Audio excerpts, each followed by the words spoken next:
Labas visoms! Šiandieną aš atkeliavau su truputėlį kitokiu video, kadangi turiu žiauriai daug naujų visokiausių dekoratyvinės kosmetikos priemonių ir šį kartą sugalvojau tiesiog viską įdomiau parodyti ir papasakoti apie produktus ir tuo pačiu parodyti, kaip aš susikūriau šitą makiažą. Iš tikrųjų šitas makiažas yra tas, kurį aš tikrai kiekvieną dieną su mielu noru pasidarau, nes, kaip matot, nusidažiau plaukus ir man atrodo tikrai labai gražiai viską išryškina. Tai iš tikrųjų pradėkim ir pirmiausia, ką aš padariau, tai savo švarų veidą padengiau Rival de Loop odą koreguojančių drėkinamuoju kremu Perfectaint. Iš tikrųjų, neskaitysim etikečių nieko, man ši priemonė labai patiko iš tikrųjų nuo pat pirmo naudojimo, nes labai gražiai lygiai pasidengia, tikrai labai skaniai kvepia. Tokia tekstūra iš tikrųjų lengva ir tikrai labai greitai susigeria ir, kas svarbiausia, iš tikrųjų nepalieka veido lipnaus, tad galim iš tikrųjų ilgai nelaukusios vos tik kremo susigėrę keliauti prie kito žingsnelio. Dėl viso pikto, žinokit, aš vis tiek pašalinau savo veido kremą nuo veido, kad tiesiog viskas gražiau dengtųsi su taip pat nauju Rival de Loop drėkinamuoju vandeniu veidui su micelių technologija, kuris tinka tiek sausai, tiek jautriai odai. Iš tikrųjų, aš kiek pirmą užmečiau akį, tai sudėtis kaip sudėtis, ta prasme, iš tikrųjų tie visi miceliniai vandenys man nebelabai kuo ir skiriasi, tik tais kainos aspektu, kiek žinau, Rival de Loop tikrai nekainuoja labai didelių pinigų. Tada, iš tikrųjų, labai įdomus dalykėlis yra, tai yra Rival de Loop dieninis kremas nuo paraudimų Perfectaint su odą koreguojančiu kompleksu ir Tagra Caps pigmentais visų tipų odai ir dar turi SPF 15. Iš tikrųjų, tai pirmą pasižiūrėjau, tai nežinau, kažkaip nelabai patiko, bet vos tik padengiau ant veido, labai nustebino žalia konsistencija ir padengus ant veido aš pamačiau iš tikrųjų, kaip pasislėpia visas raudonis ir iš tikrųjų šitą priemonę labai neblogai maskuoja. Būtent aš ant veido turiu, kaip jūs pastebėjote, daug raudonų vietelių, tai šitą priemonę tikrai labai gerai susitvarkė ir dar etiketėje buvo parašyta tai, jog galima naudoti kaip makiažo pagrindą. Tai iš tikrųjų labai patinka. Ir, ta prasme, geresnio po kol kas maskuojančio mano raudonį aš tikrai neradau. Keliaukim prie tokios naujienos, tai yra Rimmel Wake Me Up makiažo pagrindas su vitaminu C ir turėtų šviesinti mano odą. Prašau, iš tikrųjų su spalva siunčiausi internetu ir išsirinkau Light Porcelain spalva, kuri yra ryškiai man per šviesi ir vien dėka Rival de Loop šito makiažo pagrindo žalio, jis yra truputėlį tamsesnis, tai su šitu itin šviesiu gaunasi iš tikrųjų labai neblogas efektas. Šiaip makiažo pagrindas labai gražiai dengiasi, kaip matot, iš tikrųjų vidutiniškai maskuoja ir tikrai veidas taip gražiai spindi ir taip tikrai man patinka. Tik kad su ta spalva, sakau, truputėlį.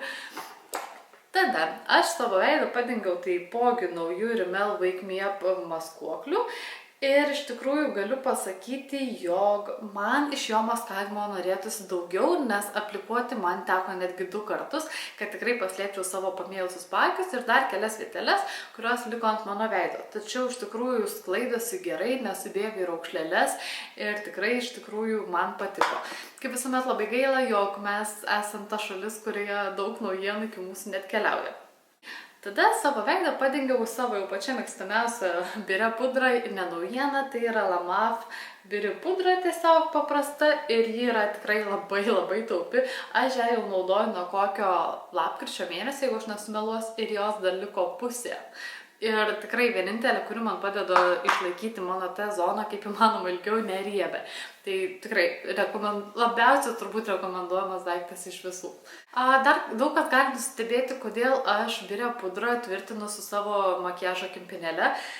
Tai iš tikrųjų, žinau, kad profesionalai to turbūt nerekomenduotų, bet per ilgą laiką aš pastebėjau, jog įtapšnoti biure pudrą yra tikrai kur kas geriau, nei tiesiog su šepeteliu uždėti tos biurios pudros ir tai palikti. Tiesiog čia jau supresuoji viską ir palieki ir tikrai išsilaiko kur kas ilgiau sutvirtinusi kempinėlę. Aišku, galima rinktis ten jau tą specialią makiažo kempinėlę, tos mažytės, kur trikampiukai būna, bet aš naudoju tą, ką turiu. Tuomet naudojau veido kontūravimui jau savo tikrai labai mėgstamą kaip ir kontūravimo mini paletė, tai yra iš L'Oreal Glam Bronze ir aš jums tikrai ne vieną kartą rodžiau ir apie pasakau. Tai su tamsiaja pusė tiesiog paryškinau savo skruostikaulius, truputėlį pamažinau savo kaktą. Ir su šviesiosiomis dalelėmis padidinau savo lūpas truputėlį, taip pat išryškinau skruostikaulius, truputėlį nosytę, kaktą ir man atrodo viskas. Tai iš tikrųjų priemonė labai gerai sklaidosi, atrodo tikrai neblogai, tačiau šita spalva yra truputėlį linkusi į oranžinę spalvą, tai daugam gali nepatikti, tačiau gerai išsklaidžius kažkaip aš nebepastebiu. Taipogi dar su šita palete maža kontūravimo aš sulyginau savo veido ir kaklo spalvą, tiesiog padengdama ir tiesiog pamaišydama kartu tiek šviesiasias dalelės, tiek tamsiasias sumaišiau ir tiesiog padengiau savo kaklą, jog viskas atrodytų lygu, nepriekaištingai ir apskritai atrodyčiau truputėlį įdegus, nes jau norisi iš tikrųjų pavasario už lango. Tuomet griebiau savo mėgiamą jau ir pamiltą, jau suspėjau iš tikrųjų, nors irgi ne per seniausiai jį turiu, tai yra La Mac bronzantas toksai ir vadinasi Sun Kissed Bronzer. Tai irgi labai gera sudėtis ir tikrai dėmesio vertas produktas ir daugam jisai gali atrodyti kiek per tamsus, bet kaip ir yra pagrindinė taisyklė kiekvieno makiažo, svarbiausia yra gerai išsklaidyti. Ir iš tikrųjų tikrai labai gražiai atrodo ant odos, taip natūraliai, sveikai ir svarbiausia, joje yra žėručio, kuris truputėlį atspindi šviesą ir tikrai suteikia tokį labai gražų įdegio efektą. Tada šiandieną pirmą kartą išbandžiau Gosh tokią skaistalų paletę ir panaudojau iš tikrųjų tik tais vieną spalvą iš šių 4, tai pačią tą blizgiausią tokią ir irgi truputėlį užtvirtinau visą blizgesį ant skruostų, kad atrodytų oda dar sveikesnė, dar gražesnė ir iš tikrųjų labai patiko, nes priemonė tikrai labai gerai blizga ir jau matyti ant veido, kad kažkas yra taip subtiliau ir aš nežinau, tiesiog tikrai labai patiko, aišku, dar bus įdomu išbandyti visas kitas spalvas, bet tas ir gerai, iš tikrųjų tokio dydžio paletė, kurioje tu gali arba maišyti visas spalvas, arba išsirinkti kaip aš vieną, tokią ar ten kitokią, iš tikrųjų ir spalvos tokios švelnios, neryškios, tikrai tinkamos kiekvienai. Aš tvarkiausi savo antakius. Jūs žinot, kad aš tikrai labai sunkiai moku su jais susidoroti, bet po truputį stengiuosi atrasti savo techniką ir būtent jai naudoju Catrice tokį antakių pieštuką. Pirmiausia, aš išsišukavau savo antakius su šiuo antgaliu ir tada pradėjau brėžti prie pat augimo vidinės akies linijos palei antakį ir ėjau link pat galiuko, pašukavau, ta prasme, pripiešiau antakių, kad jų atrodytų kuo daugiau, nes, kaip matot, jų nelabai turiu ir pieštuko nesklaidžiau, iš karto ėmiau tokių tokią irgi šešėlių paletę High Impact Brows ir su tam tikromis spalvomis nupiešiau uodegėlę antakių ir tada tiesiog su pačia šviesiausia spalva aš apibrėžiau taip pat antakių kontūrą ir dar gerai išsklaidžiau ir papildžiau savo antakius, kad jie atrodytų tikrai tankesni. Ši priemonė iš tikrųjų man labai patinka ir iš jos visas spalvas tikrai galima panaudoti su pačia tamsiausia tiesiog. Ta prasme, pripaišyti kažko, aišku, nereiktų rinktis vien juodos, galima maišyti kartu su ruda. Žodžiu, ta prasme, kiekviena gali rinktis, kaip išdėlioti. Aš maniau, kad tikrai nepanaudosiu visų spalvų, tačiau savo makiažuose aš pastebiu, kad panaudoju tikrai visas ir labai gražiai išsisklaido, pasidengia. Tikrai, iš tikrųjų, labai patinka. Tada visą savo antakių makiažą aš tiesiog sutvirtinau su Essence Lash Brow Gel Mascara. Jis iš tikrųjų yra, kaip matot, peršviečiamas gelis toksai. Nėra jis toks kietinantis antakių, tačiau sutvirtinantis ir man iki pat vakaro leidžiantis išlaikyti savo antakių makiažą ilgiau tiesiog.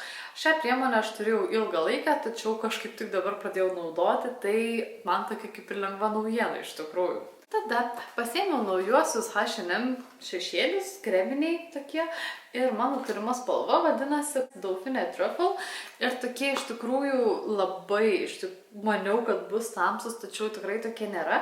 Ir tiesiog paėmiau pirštu lengvai, paėmiau konsistencijos pačios ir patapšnau ant savo akių ir nieko nesklaidžiau ir iš tikrųjų labai graži spalva pasidengė, ne tokia periški, bet gerai kaip produktą gali tiesiog pats reguliuoti ir pati susigalvoti, kokį intensyvumo spalvos norite. Iš tikrųjų, ir šiaip kreminiai šešėliai yra labai naudingas dalykas vien dėl to, jog ant jų labai gražiai dengiasi visi kiti šešėliai. Tada visą spalvą papildžiau su vėlgi kitais H&M šešėliais ir jų spalva yra Rosette Rose. Tokie tikrai labai gražiai blizgantys. Pakuotė tai tokia paprasta, neišskirtinė, iš tikrųjų galėtų būti truputėlį įdomesnė, tačiau spalva tikrai labai gerai pigmentuota, labai lengvai dengiasi ir sklaidosi taipogi labai smagiai. Tai iš tikrųjų pažintis su H&M šešėlis tai labai buvo, sakyčiau, nebloga ir skatins daugiau pažinti H&M visą kosmetiką. Tada truputėlį panaudojau vieną savo mėgstamiausių Catrice palečių Chocolate Nudes, vien dėl to, jog spalva, ypač penktoji iš tikrųjų, yra tikrai labai graži, tokia švelniai auksinė, aš net nemoku nusakyti, iš tikrųjų labai gražiai spindi ant akių ir išryškina jų spalvą ir tuomet su tamsiausiai šios paletės spalva aš tiesiog pagilinau savo akies linkį, kad atrodytų akis gilesnė ir išraiškingesnė. Tuo, kas liko ant šepetėlio, aš prabraukiau tiesiog palei apatinės akių blakstienas, kad visas makiažas atrodytų dar gražesnis. Aš kaip visuomet esu tas žmogus, kuris truputėlį pavėluoja ir kuomet visos moterys, visos blogeris tiksliau šneka apie tą priemonę, tai aš galvoju, kad gal po metų išbandys ir taip išėjo su Maybelline Lash Sensational blakstienų tušu. Jisai aš pasirinkau vandeniui atsparų ir kaip pasakyti, pirmas įspūdis buvo toks, nepasakyčiau, labai įspūdingas, kad ten būtų wow, kas čia per tušas, bet ilgainiui iš tikrųjų supratau, kaip naudoti ir pirmiausia, aš blakstienas padengiau į, kaip pasakyti, sulenktąją pusę, o tada tiesiog jį apsukau ir viską gražiai iššukavau ir tikrai gavosi labai gražus vėduoklės efektas. Kol blakstienų tušas džiuvo, aš tiesiog padengiau lūpas su jau labai pamiltu Lord & Berry lūpų pieštuku, kuris yra labai švelnus, toksai matinis ir ilgai išliekantis, visiškai nesausinantis lūpų ir apskritai tikrai labai gražiai atrodo ant lūpų ir svarbiausia, truputėlį jas didina. Tai tikrai vienas, ta prasme, jau matos, kad aš čia tikrai labai normaliai sunaudoju. Tuomet ant pirmo blakstienų tušo sluoksnių aš labai, kaip pasakyti, čia yra dalykėlis, kurį aš rekomenduoju daryti toms, kurios neįtin moka piešti akių pravedimą. Tai tiesiog pirmiausia padengiam viską blakstienų tušu, vienos sluoksnio tikrai užtenka ir tuomet, kol išdžiūna tušas, mes dengiame šitą akių pravedimą ir naudojau iš Maybelline The Master Ink, kadangi jo plunksnelė tikrai labai tokia tikrai gera, vien dėl to, jog ji yra lanksti, pats tas galiukas ir su jo, ir jos mailumas leidžia mums išgauti tą strėlytę, tokią tikrai labai aiškę, grafišką, išraiškingą ir tiesiog, ta prasme, pasidengti su šita Maybelline priemonė. Tai yra tikrai labai lengva, nesunku ir svarbiausia tikrai labai išlieka ilgai. Ir brėžiant būtent tokiu būdu, kaip aš pasakiau, tai yra tas, kad labai lengva, ta prasme, nesuklysti ir lygiai viską padengti ir tiesiog. Ir tuomet, kol dar šlapės tas akių pravedimas, nes tikrai garantuoju, kad truputėlį pateks ant blakstienų, siūlau antrą sluoksnį uždėti blakstienų tušo ir tiesiog viską gerai išsklaidyti ir tikrai nepatingėti jas iššukuoti, kad tikrai viskas labai gražiai atrodytų. Bet aš griebiau, kad viskas dar būtų labiau išraiškinga ir aišku, tai paėmiau iš e.l.f. Under Eye Concealer and Highlighter tokią maskuoklį, kuris yra dvipusis. Viena pusė yra balta su žėručiu, jis yra skirta išviesinimui ir kita yra pusė, tai yra concealeris vadinamas, paslėpti visiems trūkumams. Ir būtent su balta pusė aš apibrėžiau savo antakį, viską labai gražiai lygiai išsklaidžiau su teptuku ir taip pašviesėjo antakis, atrodė dar aiškesnis ir ryškesnis, o viršutinę antakio pusę aš padengiau su tiesiog tuo kita pusė maskuokliu ir irgi taip pat viską gerai išsklaidžiau ir antakiai iš karto tapo aiškus, išraiškingi ir gražūs. Aišku, jeigu dar truputėlį suklystame ir netyčia maskuoklį truputėlį užbrėžia mano antakių, tai siūlau dar kartą truputėlį lengvai papiešti ant antakio, kad būtų tai aiškesnė pati pirmoji linija ir labai lengvai išsklaidyti.